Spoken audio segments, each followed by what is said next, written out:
The Moon Hall had been built for moments that became history. Kings were crowned beneath its silver arches. Wars ended beneath its painted wolves. On the morning Elara Thorne was meant to become Luna to Alpha King Ronan Vale, 300 nobles filled the hall and not one of them looked at her when the doors opened. That was the first thing she noticed. The second was the silence. Not the respectful hush reserved for a bride entering a royal bonding ceremony. This silence was tight, watchful. The silence of people who already knew something she did not.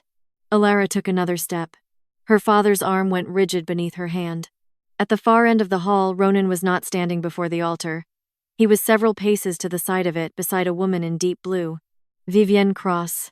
Everyone in the kingdom knew that name. Vivienne had once been expected to become Ronan's Luna before the council turned toward a stronger border alliance, and House Thorne became useful enough to change the future. Vivienne was pale. Ronan had one hand closed around her wrist. From a distance it looked intimate. Elara knew him well enough to see he was stopping Vivienne from moving toward the altar. That did not make it hurt less. Beside the throne stood Chancellor Lucian Crow, silver-haired and composed. He leaned toward Ronan. "Your Majesty," he murmured. "Control the room." Elara heard him. Her father started forward. "Elara," Gideon Thorne said under his breath. "Keep walking." She did. The moon veil brushed her shoulders with every step. It had belonged to her mother. Silver thread worked through white fabric in the shape of running wolves. That morning, 6 moonstone pins had fastened it into her hair because a future Luna was not supposed to look uncertain before 300 witnesses. Elara reached the front. Ronan released Vivienne's wrist. "Elara." His voice was low and controlled, the voice he used when generals brought him bad news. She stopped 10 feet away. "There is something I should have told you." Elara felt something inside her become very still. "Before today?" His silence answered first. "Yes." A murmur moved through the hall. Gideon stepped beside her. "This is neither the time nor the place." Elara did not look at him. "No." "Apparently it is exactly the place." Ronan moved toward her. "Vivienne came to the palace last night. She threatened to make our past public during the ceremony. I thought if I brought her here myself, I could prevent the scandal." He stopped. "Yes, 300 people. Her father. The council. Every family whose approval had helped arrange this bond.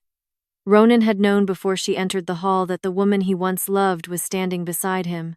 He had simply decided Elara could discover it with everyone else. Vivienne lifted her eyes. "Elara." "I did not." Elara raised one hand. Vivienne fell silent.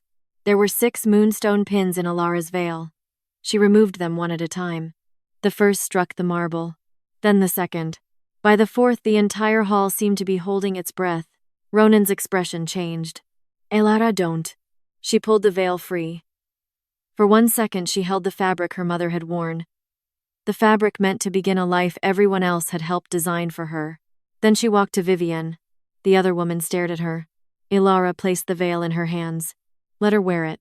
The words carried farther than a shout. Vivienne went white. "Elara." "She wanted the place beside you," Elara said, looking only at Ronan. "She can have it." A pause. "But she will never have mine." Whispers broke across the hall. Gideon caught Elara's arm. "We can settle this privately." She looked down at his hand until he released her. He made it public. Then she turned. At the base of the throne, Ghost rose. The royal wolf was enormous, silver-white from muzzle to tail, with pale eyes that had unsettled visiting diplomats for years. He had been lying beside Ronan throughout the ceremony. Now he watched Elara. "Stay," Ronan ordered. Ghost did not follow her. But when Vivienne, still holding the moon veil, took an uncertain step toward the altar and the moon crown resting there, Ghost turned his head. A low growl rolled through the hall. Vivienne froze. So did Chancellor Crow, only for an instant. Then his face became smooth again.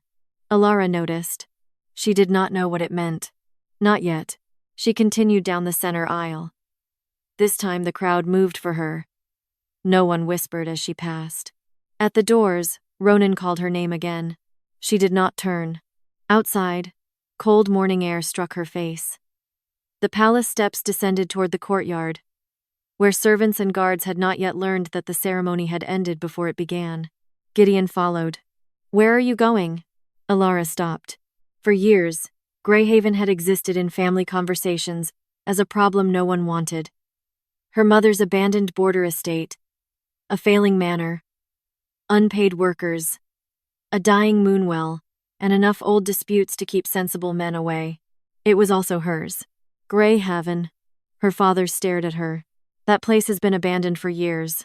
Elara looked toward the northern road. Then it won't mind being abandoned by one less person. She stepped into the waiting carriage. Behind her, high inside the moon hall, Ghost began to howl. Greyhaven looked worse than Elara remembered. The carriage reached the estate just before dusk, after 6 hours on a northern road that narrowed from stone to packed earth, and finally to 2 muddy tracks cutting through pine forest.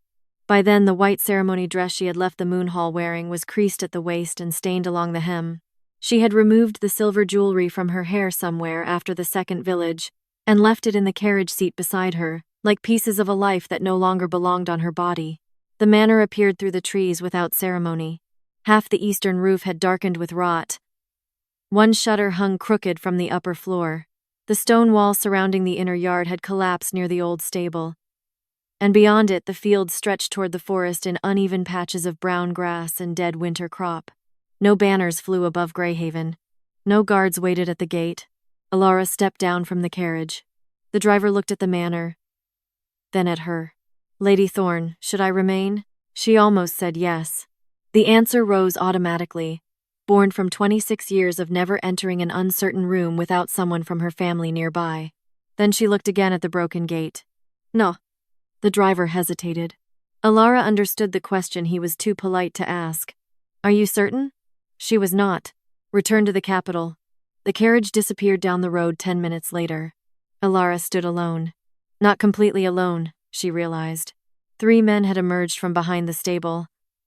Another figure watched from the manor steps, broad-shouldered despite his age. Gray beard cut close.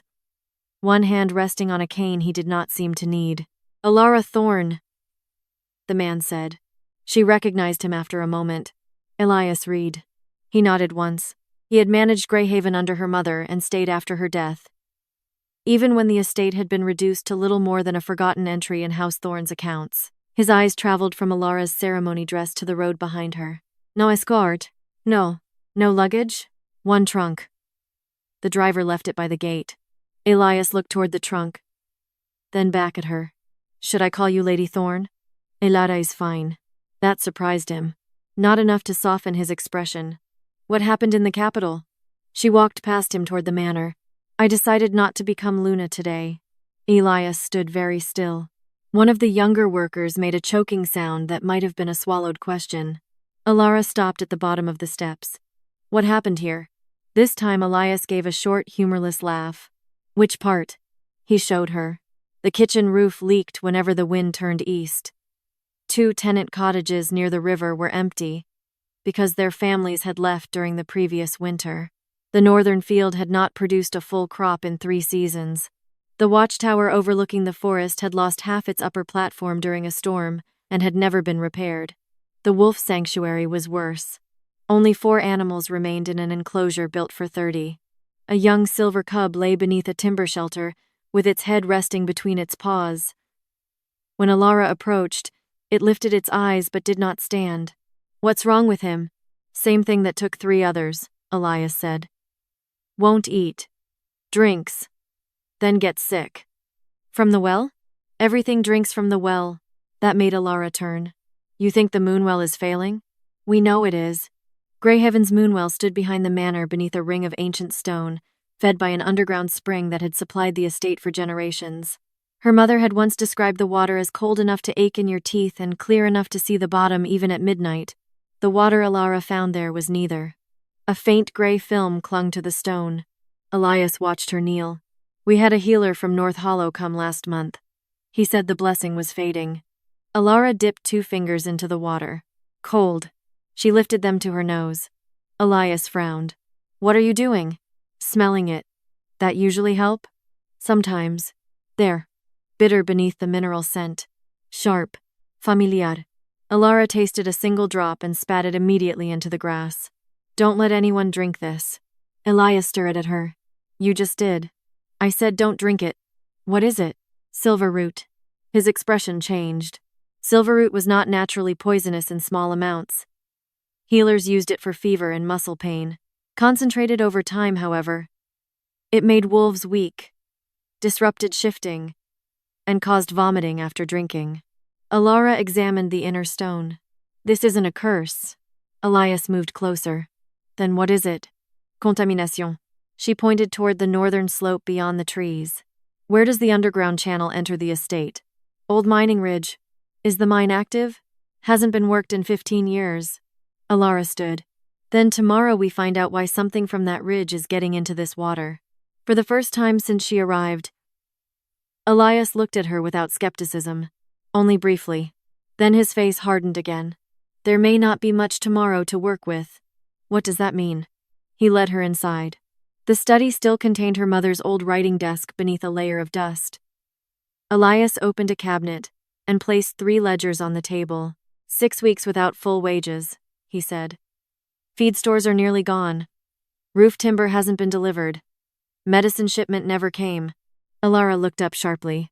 Never came? Approved twice. By whom? House Thorne administration. Something cold moved through her. She opened the first ledger. Greyhaven was supposed to be poor. That was what everyone had always told her. But the numbers in front of her did not describe a poor estate. They described an estate that had been funded. Elara turned another page. Then another. The allocations were there. Timber. Grain. Medicine. Worker wages. All approved. Almost none received. At the bottom of the final page sat the authorization mark. Thorne Estate Administration. Elias watched her face. Still planning to stay? Elara stared at her father's house seal beneath 3 years of missing money. Outside, somewhere beyond the dark windows, the sick wolf cub began to whine. Yes, she said. Then she pulled the nearest chair toward the desk. But first I want every record Greyhaven has. By sunrise, Elara had read enough of Greyhaven's records to know 2 things. First, the estate was not dying because the land had failed. Second, someone had spent years making certain it looked that way. The ledgers were inconsistent in exactly the wrong places. Grain had been approved but never delivered. Timber payments appeared without corresponding repairs. Medicine shipments had been marked as received even though Elias swore nothing had arrived. Worker wages disappeared in small amounts, never enough in 1 month to draw attention, but enough over 3 years to hollow the estate from the inside. Elara had slept for less than 2 hours. At dawn, Elias found her still at her mother's desk. You planning to defeat Greyhaven with ink? She closed the ledger. No, we start with the water. The old mining channel lay almost a mile north of the manor, hidden beneath pine roots and years of fallen stone. Elias brought 2 workers, Mason and Cole, along with shovels, rope, and the expression of a man who expected Elara to observe from a safe distance. She did not. The channel entrance had collapsed near the ridge. Black water seeped beneath a wall of debris and carried a faint silver film downstream. Elara crouched. Silver root grows higher up? Used to, Mason said. Miners planted it for medicine. And the channel fed runoff away from the mine before it was abandoned. Elara looked at the angle of the slope. Then the collapse changed the flow. Elias followed her gaze, pushed everything toward the moonwell. Exactly. They worked until midday. When Mason tried to take the shovel from her, Elara refused. By noon, mud covered the hem of the dress she had changed into that morning. Her palms were blistered, and every muscle in her shoulders burned. But when the final blockage broke, old water burst through the cleared stone channel and raced down its original path toward the eastern ravine. Elias watched it go. You were right. Elara leaned on the shovel. I was hoping for something more dramatic. You want applause? I want clean water. That came 2 days later. The gray film disappeared first. Then the bitter scent faded. Elara tested the moonwell every morning before allowing anyone to drink from it again. The silver wolf cub was the first. He approached slowly, thin legs shaking beneath him. Elara knelt beside the stone ring, while Elias watched from several feet away. The cub drank. They waited. 1 minute. 2. 5. The cub lifted his head. No vomiting. No trembling. He drank again. Elias released a breath. That evening, Word spread through Greyhaven before Elara returned to the manor. The Moonwell was not cursed. The new lady of Greyhaven had fixed it. Elara disliked both versions of the story. The well had never been cursed, and she had not fixed it alone. But she understood what the workers were really saying. For the first time in years, something at Greyhaven had improved. The wages came next. Elara spent another night tracing missing payments through House Thorne records she had brought from the capital. The pattern was clearer now. Funds allocated to Greyhaven had repeatedly been redirected toward repairs, military storage, and harvest losses on her father's southern properties. No signatures directly named Gideon. They did not need to. His administrators would never have moved that much money without believing they had permission. Elias entered the study the following morning carrying a broken harness. Elara pushed a sheet across the desk. "What is this?" "Your wages." He did not touch it. "All of them?" "All 6 weeks." His eyes narrowed. "Where did you find the money?" "My mother left an inheritance account separate from House Thorne." "You're using your own funds?" "For now. That account won't save Greyhaven forever." "No." Elara met his eyes. "That is why I intend to find out where Greyhaven's money actually went." She paid every worker by sunset. No speeches. No promises. Just money placed into hands that had already earned it. Elias was the last to leave the study. At the door, he stopped. "I thought you'd stay 3 days." Elara looked up. "Why 3? First day angry. Second day embarrassed. Third day bored. And now?" He glanced toward the moonwell beyond the window. "Now I think I may have underestimated how stubborn you are." Elara almost smiled. The attack came that night. The first howl rose from the northern woods just after midnight. Then another. Not Greyhaven wolves. Elias was already in the yard when Elara came outside. Rogues. How many?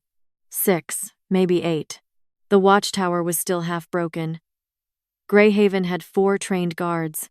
Running was not an option. Elara looked toward the forest. Then she remembered the old maps. "Where are the hunting records?" Elias stared at her. "Now?" "Now." 3 minutes later, she had the map spread across a stable table. The northern forest narrowed into a dry creek bed before reaching the village. Every historical raid route followed it. "Elara. They'll use this." Elias leaned closer. "You don't know that." "No. But neither do they know we know the land." She divided the guards. 2 to the ruined watchtower. 1 to evacuate the tenant families toward the manor cellar. The others positioned lanterns and oil along the creek bank while Elias set old hunting traps beneath leaves where the passage narrowed. The rogues arrived exactly where Elara expected. The first stepped into a steel trap. The second ran into a wall of sudden fire when Mason threw the lantern. Chaos broke the pack formation. Greyhaven's guards attacked from both sides. The fight lasted less than 10 minutes. 3 rogues fled. 2 were captured. 1 died beneath the old watchtower. When silence returned, Elara stood breathing hard beside Elias, a bloodied hunting knife in one hand that was not hers. "You still think 3 days?" she asked. Elias looked at the burning creek line. "No." Elara turned toward the dead rogue. Something glittered on his sleeve. Silver dust. Her stomach tightened. She knelt. The residue smelled faintly bitter. Silver root. Exactly like the moonwell. Then she noticed the leather strap across the rogue's chest. Stamped into the buckle was a small crowned wolf. Elara knew that mark. Every supply crate sent from the capital carried it. Royal inventory. Elias saw her expression. "What?" Elara touched the seal. "These men weren't supposed to have this." "Have what?" She looked toward the dark northern road. A crown supply mark. For the first time since arriving at Greyhaven, the missing wages, poisoned water, failed defenses, and tonight's attack no longer looked like separate problems. They looked like pieces. And someone had just handed Elara the first proof that they belonged to the same puzzle. The palace had not become quieter after Elara left. It only felt that way. Ronan noticed it most at night, when the council chambers emptied and the corridors returned to their usual order. Reports still arrived, guards still changed shifts, servants still lit the silver lamps beneath the wolf carvings. Nothing had stopped because one woman had walked out of the moon hall. That should have made things easier. Instead, every room seemed to contain some evidence of what he had failed to notice while she was there. Ghost was the worst of it. The royal wolf had refused food for 3 days. He no longer slept beside the throne. He avoided the ceremonial wing entirely, and whenever Vivienne entered a room, his pale eyes followed her with an attention that made even seasoned guards uncomfortable. Vivienne noticed. "You think he hates me?" Ronan stood beside the council table, reading the same supply report for the 3rd time. "I think Ghost rarely hates anyone." "That is not an answer." "No." She folded her arms. The old confidence Ronan remembered had disappeared from her. Since the ceremony, Vivienne had stayed in the eastern guest wing at his order, not as punishment, but because neither of them knew what else to do with what had happened. "You should go to her," she said. Ronan looked up. Vivienne gave a brittle laugh. "Do not look surprised. I may have made a disaster of my own life, but even I can see yours. I am handling it." "There." Her expression hardened. "That sentence." "What sentence?" "The one you use before you make everything worse." Ronan's jaw tightened. Vivienne walked away before he could answer. He returned to the report. Greyhaven. The name appeared twice, once beside an approved medicine shipment, once beside timber and winter grain. Both marked delivered. Ronan stared at the dates. 3 months ago. He remembered Elara mentioning Greyhaven only once during their courtship. Her mother's estate. Neglected. Difficult. Her father preferred not to discuss it. Now she was there.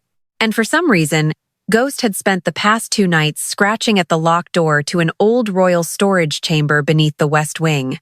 Ronan had ignored it the first night. On the 3rd, he stopped ignoring things. "Open it," he ordered. The quartermaster hesitated. "Your Majesty, that room hasn't been used since last winter." "Then this will be educational." The lock turned. Dust moved in the lantern light. Old crates filled the chamber, stacked beneath canvas sheets. Several had broken corners. Others carried faded border seals. Ghost pushed past the guards immediately. "Ghost." The wolf ignored him. He went to the far wall and began pawing at a damaged crate. Ronan pulled the canvas away. A crowned wolf had been branded into the wood, the royal supply mark.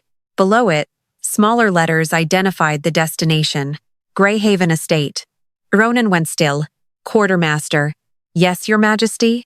"Why is this here?" The man swallowed. "I don't know. You signed the delivery ledger." The quartermaster looked genuinely frightened now. "I signed release from central storage. Once the wagons leave the capital, border distribution is handled through the Chancellor's office." Ronan turned. Lucian Crow stood at the entrance to the chamber, perfectly composed. "As always, you sent for me?" Ronan pointed at the crate. This was marked delivered. Crow glanced at it. A border shipment. To Greyhaven. Recognition entered his expression at exactly the right speed. Lady Thorne's property. Elara's property. Crow inclined his head. "Of course." Ronan disliked the correction less than the need to make it. "Why is it still in my palace?" Crow approached the crate. There were road closures during the autumn rains. Several shipments were returned. "I would need to review the distribution records." "Do that." "I will." Crow's voice remained calm. "Though I would caution against assuming wrongdoing before we know whether this was merely administrative delay." Ghost growled. Not loudly. Crow looked down at him. Ronan did too. The wolf's nose was pressed near the torn edge of the crate. Ronan knelt and pulled one of the broken boards free. Inside were sealed medicine packages. Silver root. He remembered the name because Elara had once corrected a palace healer who confused it with silverleaf during a dinner conversation. Ronan had thought the exchange mildly amusing. Now he wished he had listened more carefully. Why was Greyhaven receiving this much silver root? Crow paused. Medicinal stores. For what? That would be recorded in the request. Find it. Crow gave a short bow. As you wish. He left. Ronan remained beside the crate. Ghost did not. The wolf moved to another stack, sniffed once, then stopped at a leather supply pouch half hidden behind a broken wheel. Ronan picked it up. Empty, except for a gray residue along the seam. Ghost sneezed and backed away. Ronan rubbed the dust between his fingers. Something about it bothered him. Not because he knew what it was, because Elara probably would. By evening, Gideon Thorne arrived. He carried maps, river documents, and exactly the kind of practical solution Ronan would once have welcomed. The Moon River Agreement can still proceed, Gideon said. The marriage was one mechanism. It does not have to be the only one. Ronan looked at the documents. 3 months ago, he would have called the offer efficient. Now it looked like another way around a conversation neither man wanted to have. No. Gideon frowned. Your Majesty. I said no. The border needs this agreement. Then we will negotiate one that does not treat your daughter as an inconvenient clause we can remove and rewrite. Gideon stared at him. Ronan pushed the documents back. I will not use a new agreement to avoid what I should have dealt with honestly the first time. For once, Gideon Thorne had no immediate answer. After he left, Ronan returned to his chambers. Ghost was gone. At first, Ronan assumed the wolf had moved to the lower courtyard. Then a guard arrived breathless. Your Majesty. Ronan turned. The eastern gate was found open. His stomach tightened. Ghost? Tracks heading north. How long ago? Less than an hour. Ronan crossed to the wall map. North of the capital lay miles of forest, border villages, and old estates. But only one name mattered. Greyhaven. Ronan stared at it. For the first time since Elara had walked out of the Moon Hall, he did not tell himself he could control what happened next. He called for his horse. Ghost reached Greyhaven before sunrise. Elara was already awake. She had spent most of the night at her mother's desk with the dead rogue's leather strap beside the ledgers, tracing every royal shipment Greyhaven had supposedly received over the past 3 years. The crowned wolf mark on the buckle matched the seal stamped across half the missing supply records. That did not prove the crown had sent rogues. It proved someone with access to crown inventory had armed them. A very different accusation. She was still staring at the numbers when a shout came from the yard. Elara pushed back from the desk and ran outside. Elias stood near the gate with one hand on the knife at his belt. A massive silver-white wolf was walking toward him. Don't, Elara said. Elias looked over his shoulder. You know this animal? Ghost ignored him completely. The royal wolf crossed the yard, mud darkening the fur along his legs. There was blood on one shoulder, though Elara could not tell whether it belonged to him. Ghost. His ears lifted. For the first time since the Moon Hall, something inside Elara loosened. She crouched. Ghost came straight to her. The great wolf pushed his head against her chest with enough force to nearly knock her backward. Elara laughed once despite herself and buried both hands in the thick fur at his neck. You impossible creature. Ghost made a low sound. Then he stepped back. Something hung from his teeth. A torn leather pouch. Elara took it. The royal supply mark was stamped into one side. Along the torn seam clung the same gray residue she had found on the dead rogue. Silver root. Elias crouched beside her. That came from the palace? It came from somewhere using palace inventory. That sounds worse. It might be. Ghost suddenly raised his head toward the southern road. His body went still. A moment later, Elara heard horses. Elias stood. Company. 6 riders emerged through the trees. Ronan rode at the front. Elara's hands tightened around the leather pouch. She had imagined seeing him again more times than she wanted to admit. In some versions, she was furious. In others, she said nothing at all. None of those imaginings had included mud on her boots, a half-repaired manor behind her, and Ghost sitting loyally at her side. Ronan dismounted before the horse fully stopped. His eyes went first to Ghost, then to Elara. For several seconds, he said nothing. That, more than anything, told her he had not expected what he saw. Behind Elara, Greyhaven was awake. Workers crossed the yard carrying new roof timber. Smoke rose from the repaired kitchen chimney. 2 guards were rebuilding the watchtower platform. Near the moonwell, the silver cub that had barely been able to stand 3 days earlier was chasing Mason's boots.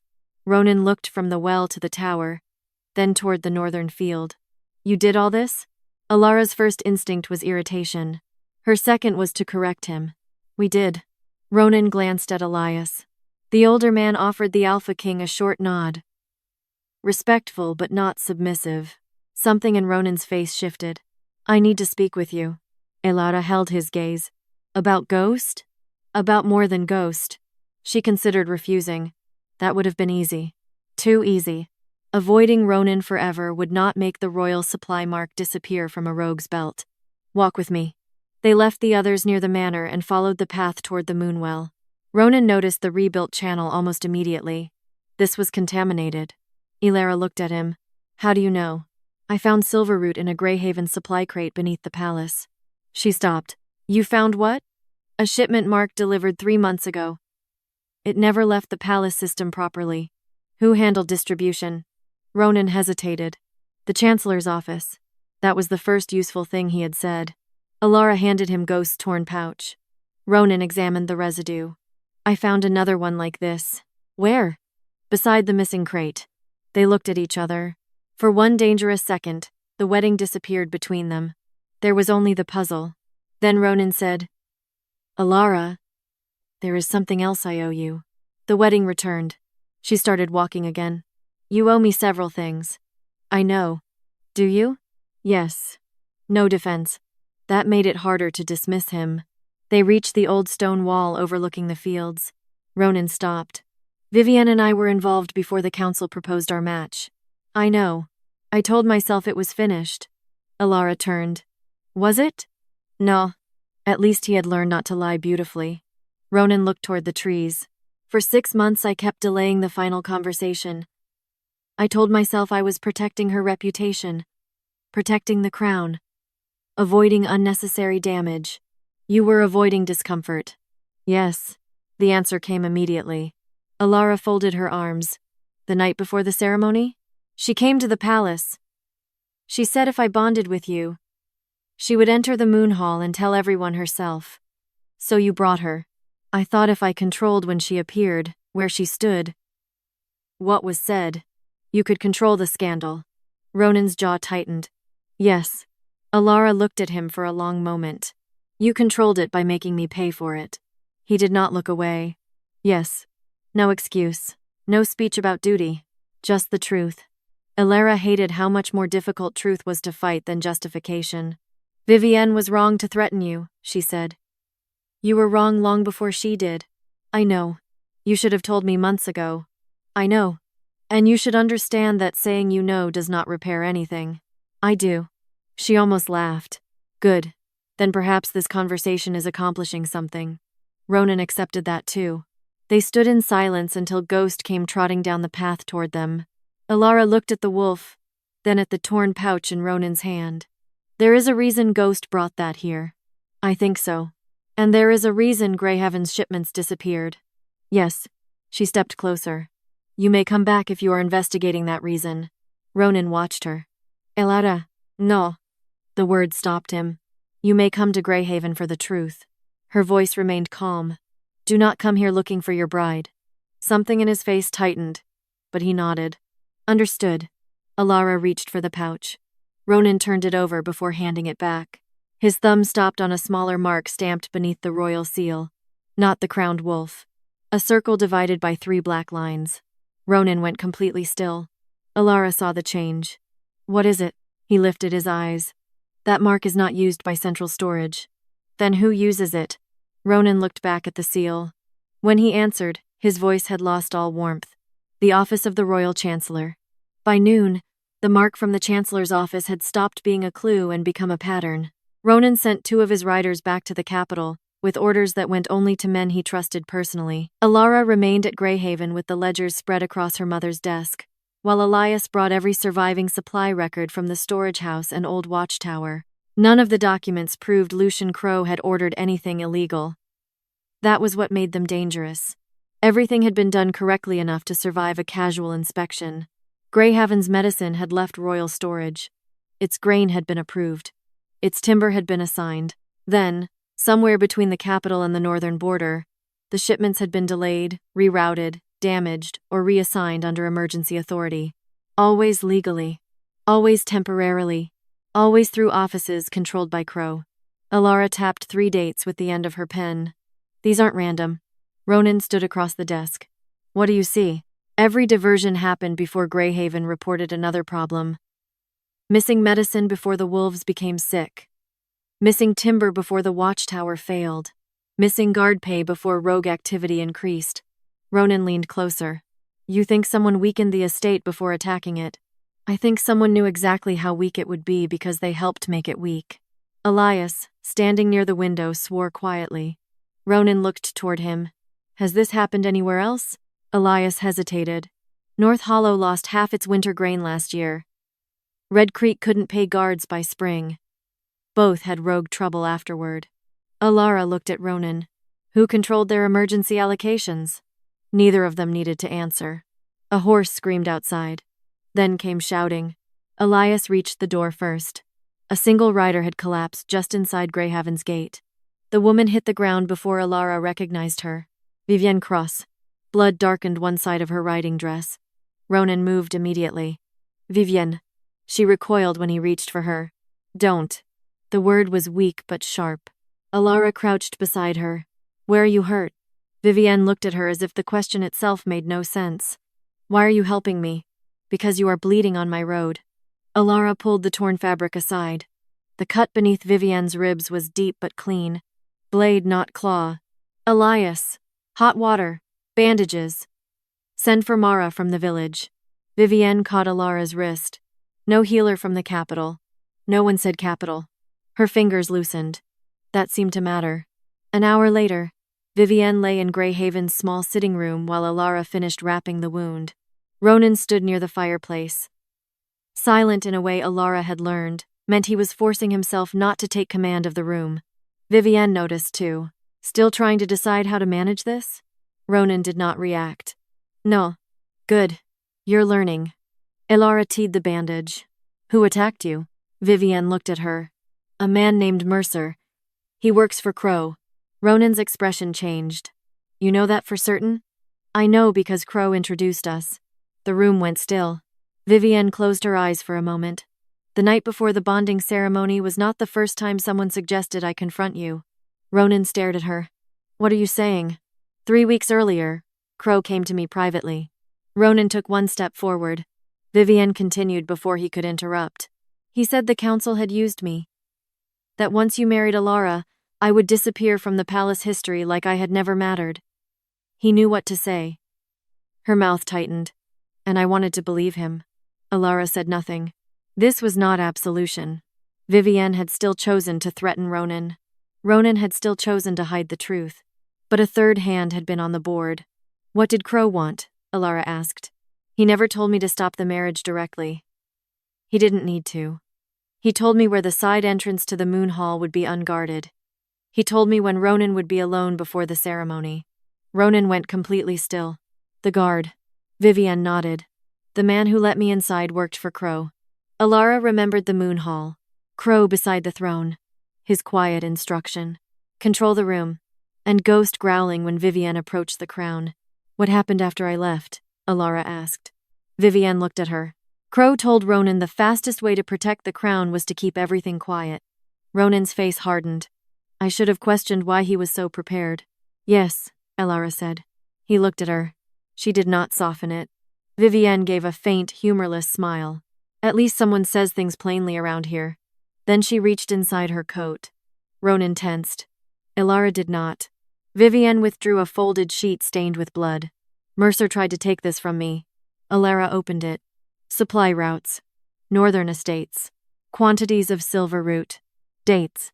The list extended far beyond Greyhaven. North Hollow. Red Creek. 3 Crown Guard posts. And one final entry. Moon Hall Ceremonial Reserve. Elara's eyes moved to the amount beside it. Her stomach tightened. This is too much. Ronan came beside her. For medicina? For anything medicinal. She read the figures again. Silver root in low concentration caused weakness. In higher concentration, it interfered with a wolf's ability to shift. In enough quantity over a short period. Elara looked up. This was never about poisoning Greyhaven. Ronan's expression darkened. What was it about? Elara pointed to the dates. The contaminated well gave someone a place to test dosage without touching the palace. Vivienne went pale. Ronan looked again at the Moon Hall entry. Target? Elara did not answer immediately. She followed the scheduled delivery date to the ceremonial calendar lying beside Ronan's reports. Then she found it. 3 days away. The Moon Council. Every Alpha Lord in the kingdom would drink from the ceremonial reserve. Ronan first. Elara felt the entire story rearrange itself. Greyhaven's missing supplies. The silver root. The rogue attacks. Vivienne. The ruined bonding ceremony. Someone had needed Elara out of the palace before the final shipment arrived. Not because she was an inconvenient bride. because she knew exactly what silverroot smelled like. Ronan understood at the same moment. He needed you gone. Elara looked at him. Yes. Outside, Ghost began barking toward the northern road. Ronan reached for his sword. Elara folded the blood-stained supply sheet and placed it inside her ledger. The Moon Council is in 3 days. Ronan's eyes met hers. For the first time since he arrived at Greyhaven, there was no wedding between them. Only the same enemy. And very little time. Ronan wanted Lucian Crow arrested before sunset. Elara expected that. They were standing in Greyhaven's study with Vivienne asleep in the adjoining room, and the blood-stained supply list spread between them when Ronan said, "I can have 20 royal guards here by nightfall. Crow will never reach the Moon Council." Elara closed the ledger. "And then what?" Ronan frowned. "Then he answers for this." "For what exactly?" "For diverting royal supplies, poisoning Greyhaven, conspiring against the crown." "Can you prove he personally ordered any of it?" Ronan looked at the document. Elara waited. Finally, he said, "Not yet." "Then you arrest the Chancellor. His people destroy whatever we have not found. The council divides, and Crow tells everyone an angry Alpha King imprisoned a political rival because his failed bride accused him." Ronan's jaw hardened at the phrase. She did not apologize for it. "What are you suggesting?" "That we let him believe his plan is still working." Ronan stared at her. "The Moon Council continues?" "Yes. With poisoned ceremonial water somewhere inside my palace. With water we replace before anyone drinks it." "That is not a plan, that is bait." "Yes. And I am the bait." Elara held his gaze. "Yes." For several seconds, Ronan said nothing. 3 weeks ago, she thought, he would already have issued the orders. Instead, he asked, "What do you need?" The question surprised her enough that she almost failed to answer. Almost. Access to the Chancellor's distribution records. Quietly. The names of every guard assigned to the Moon Hall 3 weeks ago. And Crow must continue believing you trust him. Ronan nodded once. Done.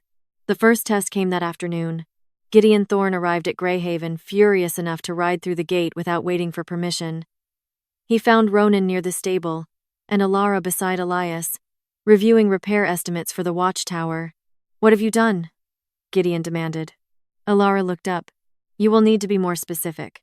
The Chancellor has suspended all emergency allocations to House Thorne." Ronan's expression did not change. "I suspended them." Gideon turned on him. "You what?" "Crow's office no longer controls border emergency funds. Those funds secure half the northern estates. They also gave one man the authority to starve those estates without anyone asking why." Gideon lowered his voice. "Your Majesty, removing Crow's authority 2 days before the Moon Council will make you look divided." "I am divided." Ronan glanced toward Elara. "My government failed to see what was happening here." Gideon's face hardened. "And you intend to destabilize the crown because of my daughter?" Ronan looked at him. "No. I intend to destabilize a corrupt system because it is corrupt." Elara said nothing. That mattered more than if he had done it for her. Ronan had given up political convenience, without knowing whether Elara would ever forgive him. For the first time, she registered the cost of what he was doing. The second test came the following morning. Ronan returned to the capital with Elara, Vivienne, and 6 Greyhaven guards. They entered through a service gate before dawn, and separated before anyone could see Vivienne. By noon, the council had learned that Greyhaven was under investigation. Questions came immediately. Why had the Omega who walked out of the Moon Hall returned? Why was she examining royal records? Why was the Alpha King allowing her access to crown documents? Crow asked the question himself. He did it politely, publicly, before 12 council lords. "Your Majesty," Crow said, "Lady Thorne's personal involvement may create the appearance that this investigation is influenced by recent events." Elara stood near the far end of the chamber. Ronan could have dismissed her. He could have called her a witness. He could have described her as the woman he had once intended to marry. Instead, he said, "Lady Thorne is involved because she found what my government failed to see." The chamber went quiet. Crow's expression barely moved. Ronan continued. Greyhaven was denied supplies under royal authority. Its water was contaminated. Its defenses were weakened. She identified the pattern before anyone in this room. One lord shifted uncomfortably. Crow said, "No one questions Lady Thorne's diligence." Only whether personal history may affect judgment. Ronan looked directly at him. The personal history is mine to answer for. Elara went still. Ronan's voice remained even. I publicly dishonored her because I chose control over honesty. That decision was mine. It has no bearing on the evidence she found. No one spoke.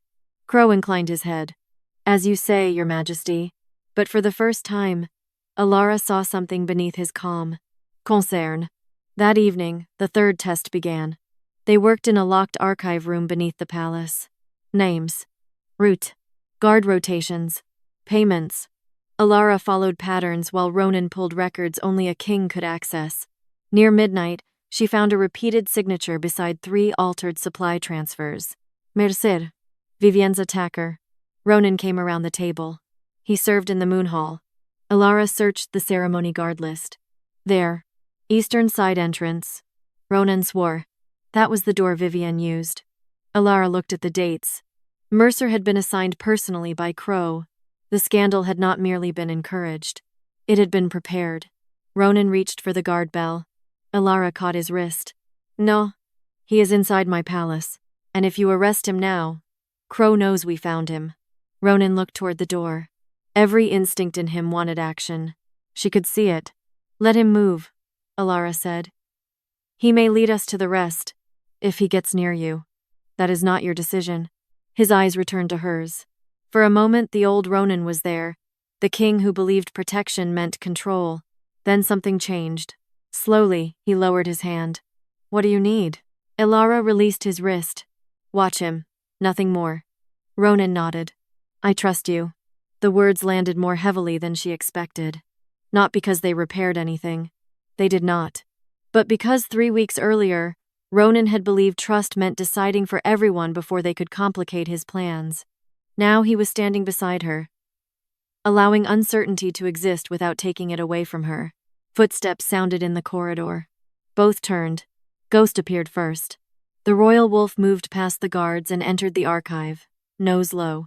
He circled the room once, then stopped beside the guard list. Ghost growled. Ronan crouched. What is it? The wolf turned toward the open doorway. A guard stood there. Young. Familiar.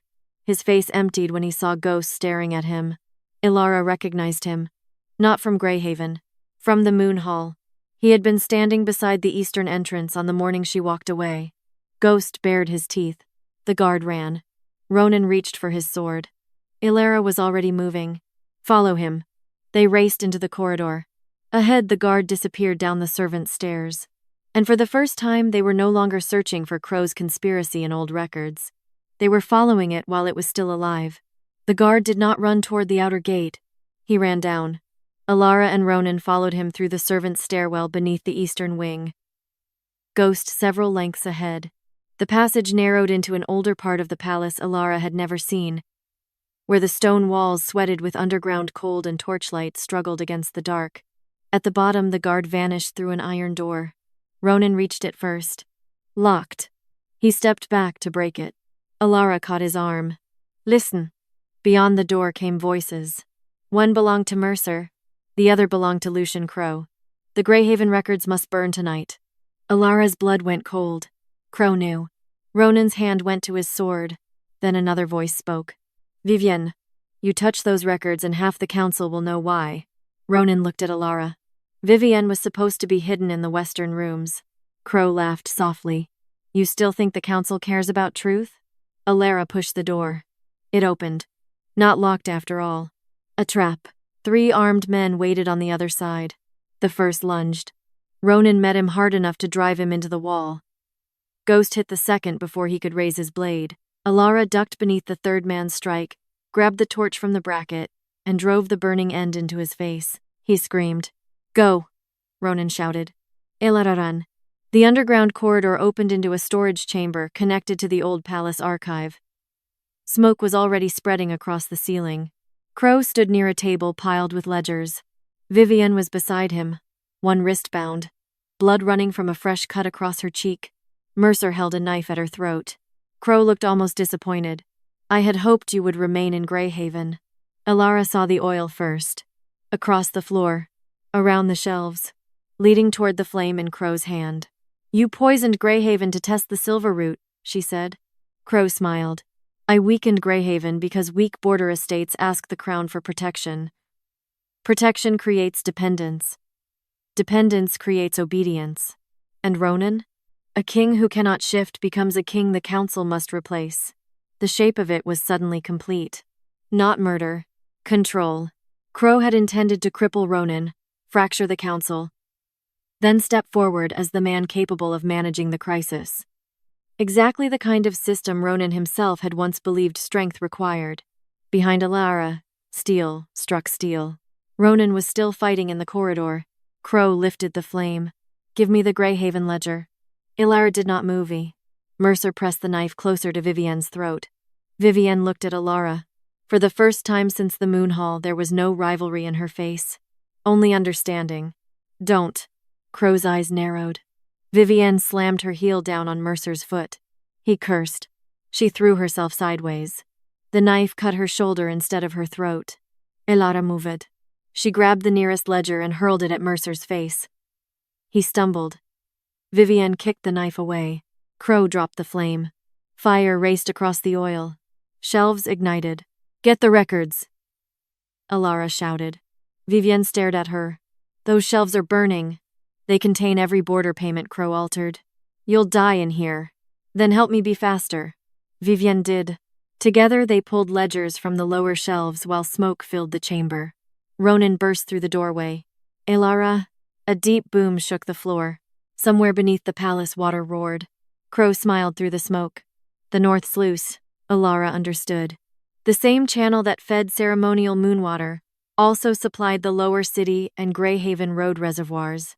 If Crow had released the contaminated reserve, Ronan looked from Elara to the burning records, then toward the sound of rushing water. For 1 second, she saw the old instinct seize him. Take control. Protect her. Make the decision himself. Elara coughed.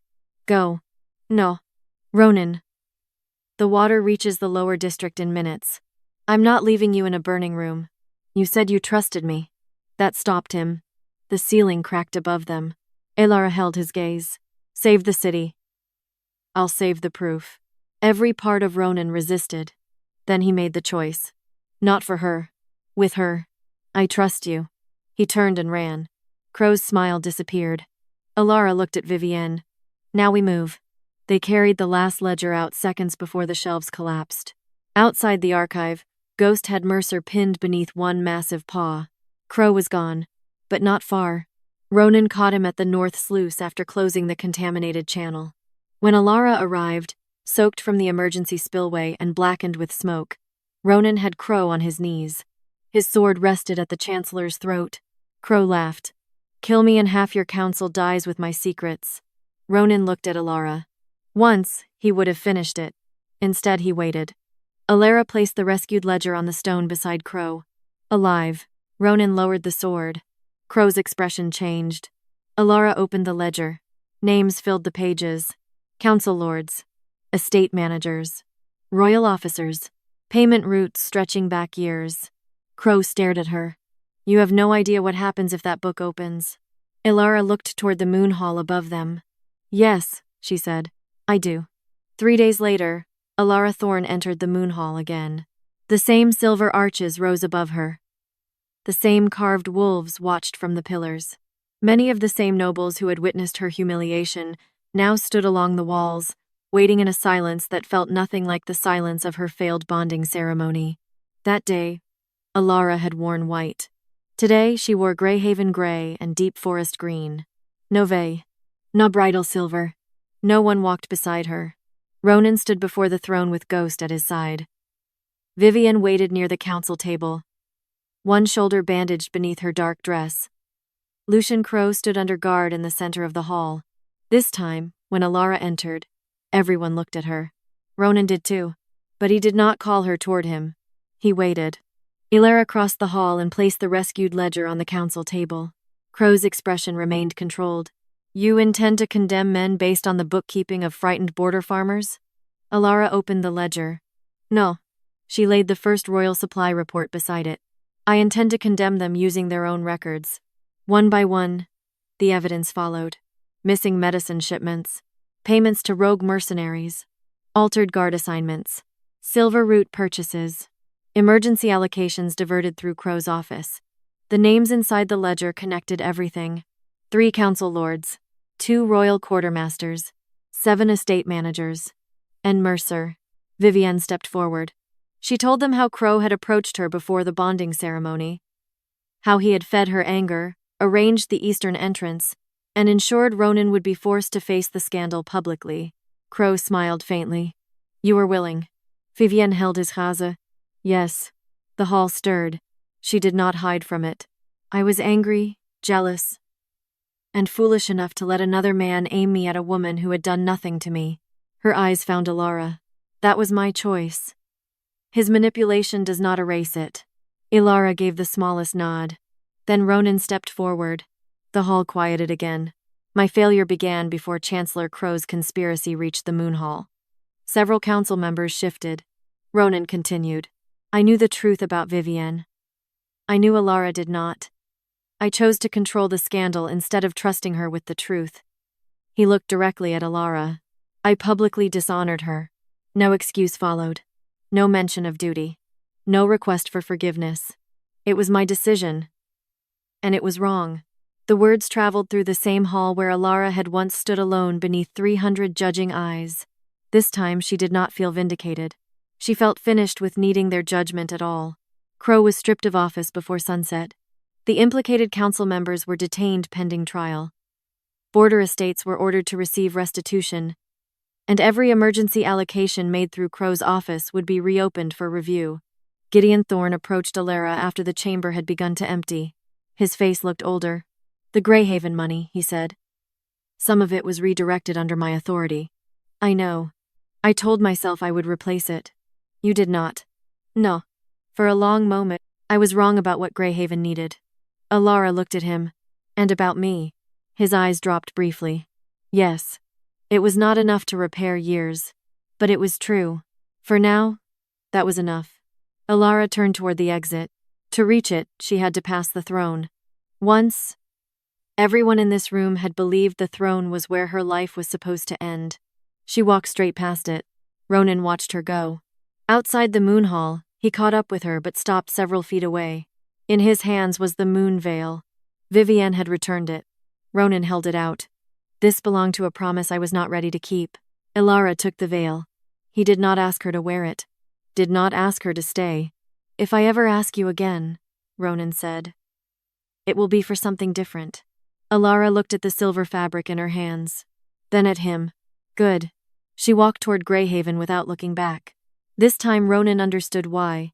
By spring, Greyhaven no longer looked like a place people had forgotten. The moonwell ran clear.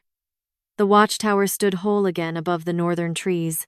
The wolf sanctuary had doubled in size, and 3 neighboring estates had begun sending healers and scouts to learn how Greyhaven tracked contaminated water, missing supplies, and rogue movement before small problems became disasters. Elara called the network the Greyhaven Watch. It belonged to no crown office. Ronan never asked it to.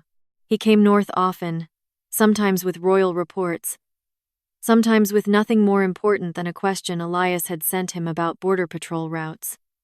He learned to knock before entering Elara's study. He learned that disagreement was not rebellion. He learned that helping did not mean taking over. Most importantly, he kept telling her the difficult truths before they became dangerous ones. Months passed that way. Not dramatically. Honestly. One morning, Elara was reviewing spring supply requests at the kitchen table when Ronan appeared in the doorway. No guards. No council. No crown. Only Ronan. You're early. I know. That usually means trouble. Not today. She set down her pen. Something in his expression made her wait. Ronan crossed the room but stopped on the other side of the table. The first time I was going to marry you, I was asking you to fit into my kingdom. Elara said nothing. I thought marriage meant combining interests, settling borders, making alliances stronger. His mouth tightened, and somewhere inside all that, I forgot there was supposed to be a person standing beside me. He held her gaze. This time I am asking something different. Elara's heartbeat changed. Ronan did not kneel. She was glad. He did not produce a ring or a crown. She was even more glad of that. I am asking whether there is room in the life you built for me to stand beside you. The kitchen remained quiet except for the crackle of the morning fire. Elara looked through the window toward Greyhaven. The fields were green again. Workers crossed the yard below the watchtower. 2 young wolves chased each other near the sanctuary fence. This life had not been given to her. She had chosen it. There are conditions, she said. Ronan almost smiled. I expected there would be. Greyhaven stays mine. Yes. The watch remains independent of the crown. Yes. If we disagree, you speak to me. You do not go around me because you think you know what is best. Yes. And if there is a truth that might hurt me, you tell me before someone else gets the chance to use it. Ronan's expression sobered. Yes. Elara opened the drawer beside her. Inside lay the moon veil. She had not touched it since the day Ronan returned it. For a moment, she looked at the silver fabric. Then she closed the drawer. She did not need it to answer him. Then yes. Ronan released a breath. Slowly, he held out his hand. Nothing more. Elara looked at it. Once, she had walked into the moon hall believing the most important thing that could happen to a woman was being chosen by a king. Greyhaven had taught her otherwise. She stepped forward and placed her hand in his. Ronan had chosen her once because his kingdom needed her. This time, none of that mattered. Elara stepped toward him because she wanted to. And this time, the choice was hers.